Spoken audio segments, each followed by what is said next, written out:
بسم اللہ الرحمن الرحیم۔ الصلاۃ والسلام علیک یا رسول اللہ وعلی آلک واصحابک یا حبیب اللہ۔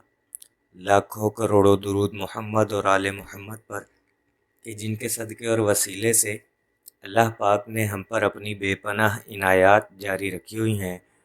معزز سامعین کرام، السلام علیکم۔ ماہنامہ عبقری میں خولہ متین لکھتی ہیں کہ شہید ناموس رسالت غازی علم الدین شہید رحمۃ اللہ علیہ میری آئیڈیل شخصیت ہے۔ ہمارے گھر میں جب بھی ان کی داستان سرفروشی کا تذکرہ ہوتا ہے تو ہمارے سر عقیدت و احترام کے ساتھ جھک جاتے ہیں، بلکہ ہم دیر تک بے اختیار خوشی کے عنصر ہوتے ہیں۔ اس دوران ہم اپنے اوپر اللہ تعالیٰ کی بے پایہ رحمتوں کے نزول کو محسوس کرتے ہیں۔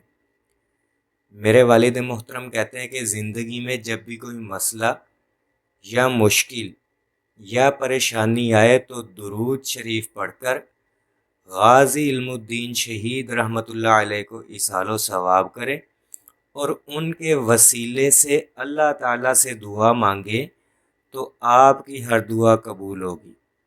عرصہ دراز سے یہ ہمارا خود کا آزمودہ نسخہ ہے۔ میرے عزیزو، جب میں نے یہ واقعہ ماہنامہ عبقری میں پڑھا تو میں نے اس کو اپنی ڈائری میں لکھ لیا۔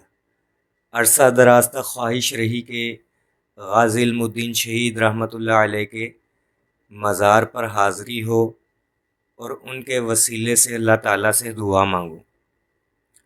پچھلے سال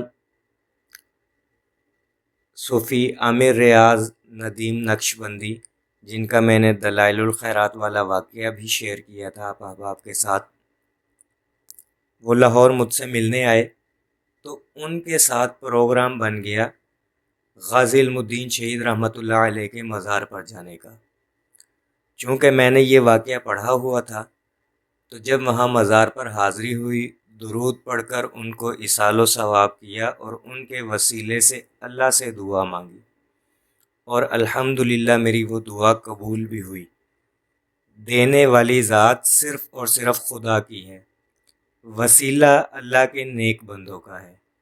تو آپ تمام احباب سے گزارش کروں گا کہ جو لاہور کے رہنے والے ہیں وہ لازمی غازی علم الدین شہید رحمۃ اللہ علیہ کے مزار پر حاضری دے کر درود شریف پڑھ کر انہیں ایصال و ثواب کریں اور ان کے وسیلے سے اللہ سے دعا مانگیں۔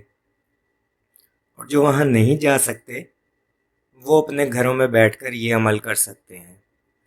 دعا گو ہوں کہ اللہ پاک ہم سب کو کثرت سے درود شریف پڑھنے، پڑھوانے، لکھنے، لکھوانے اور اس کی اشاعت و تبلیغ کرنے والا بنائے۔ صلی اللہ علی محمد، صلی اللہ علی محمد، صلی اللہ علی محمد۔ السلام علیکم۔